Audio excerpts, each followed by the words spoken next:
Beargrass Creek is behind me, and this is the major watershed in all of Jefferson County.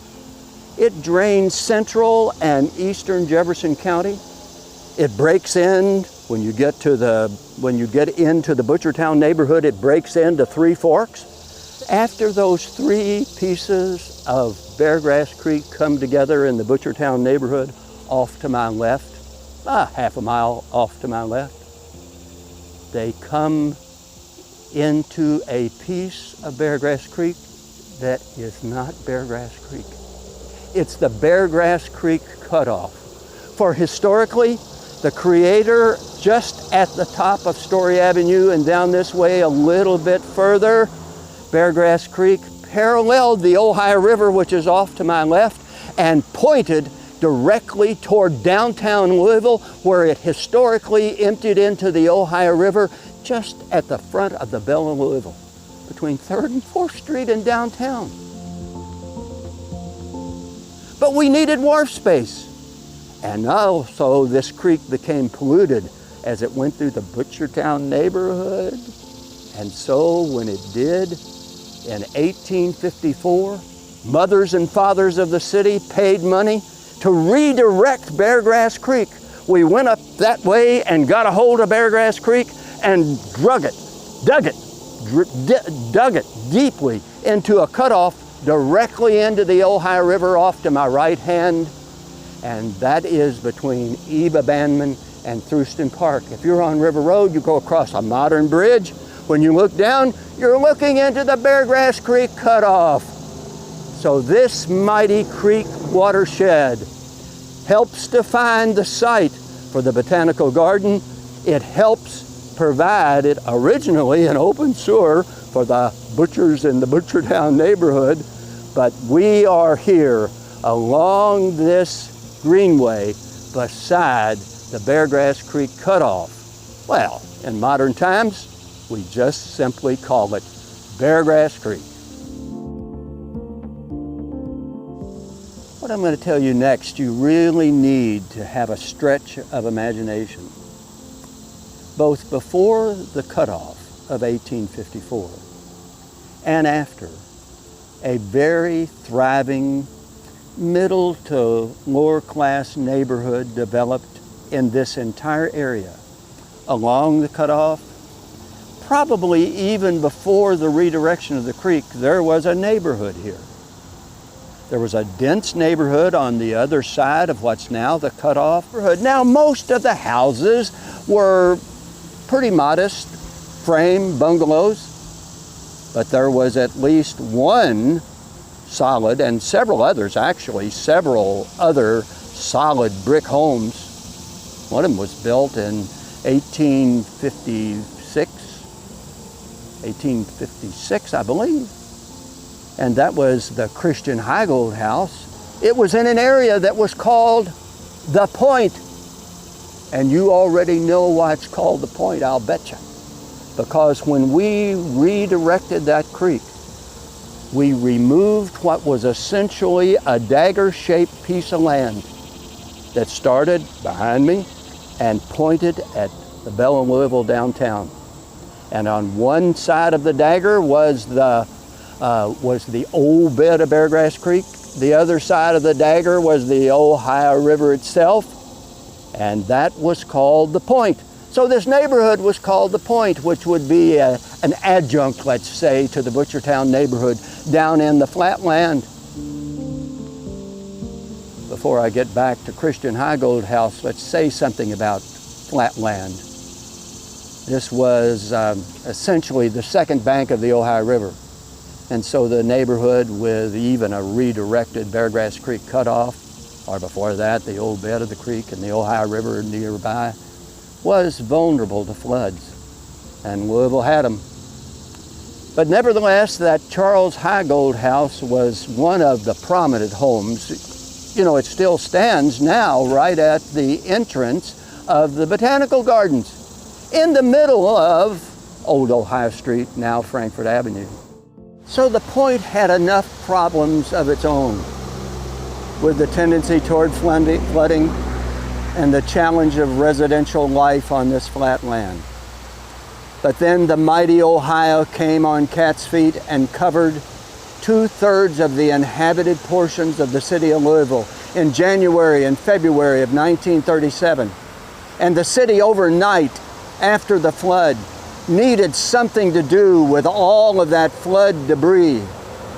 Well, what about that underutilized, that abandoned land toward Butchertown, adjacent to the old bed of Beargrass Creek? Let's start just dumping it there.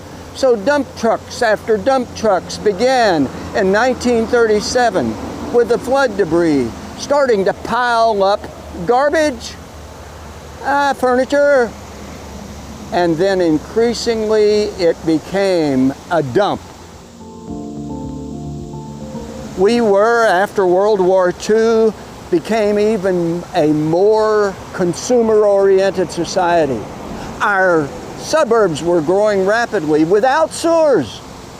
And so they had septic tanks that needed to be pumped, and sometimes that septic sewage was dumped on the dump, of course, and that became a massive problem. If it was furniture and storm debris, then there was more volatility added to the dump. And as the dump grew taller and taller and moved northward toward us, toward River Road, it became even more of a problem. Stench from the offal. It became a smoky mess. Sometimes the smells were so bad in the Butchertown neighborhood that you literally could not go out of your home. And there were complaints, plenty of them. And city officials would come at one point. And so this area became a massive, massive city problem.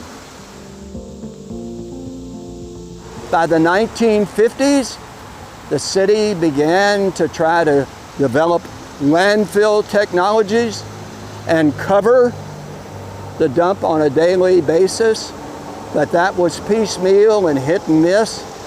And I clearly remember as a teenager driving up on this dump and literally just pushing the refuse that we had down on the side as it rolled down off of this gigantic 3-story hill.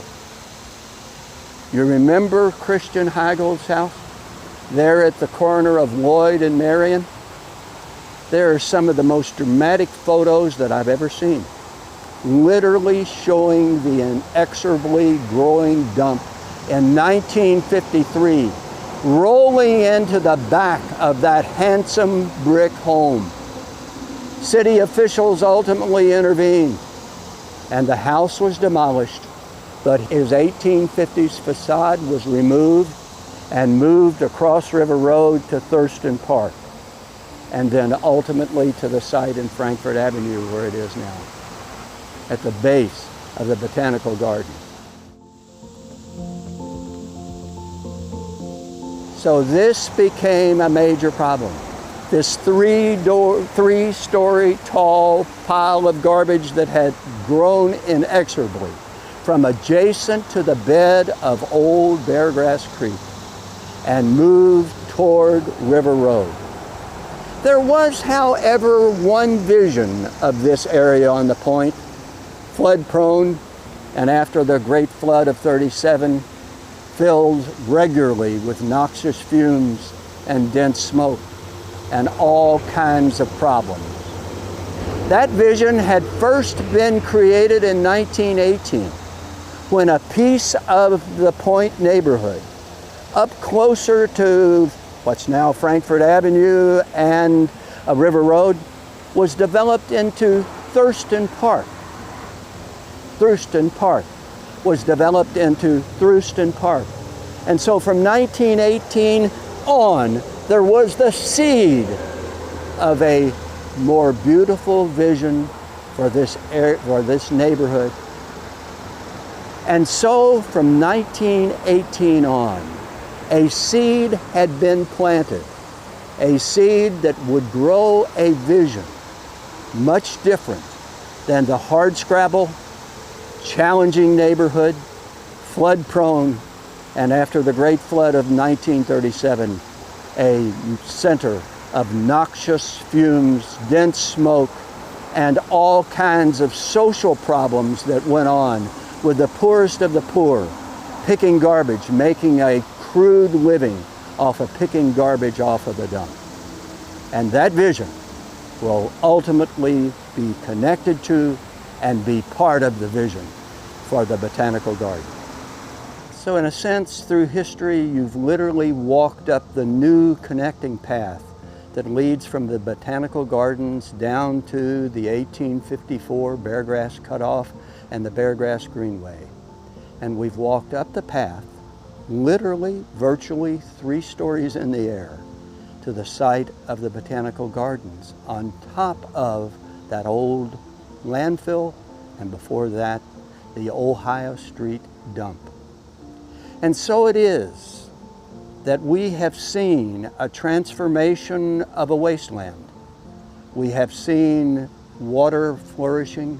We have seen blossoms bloom.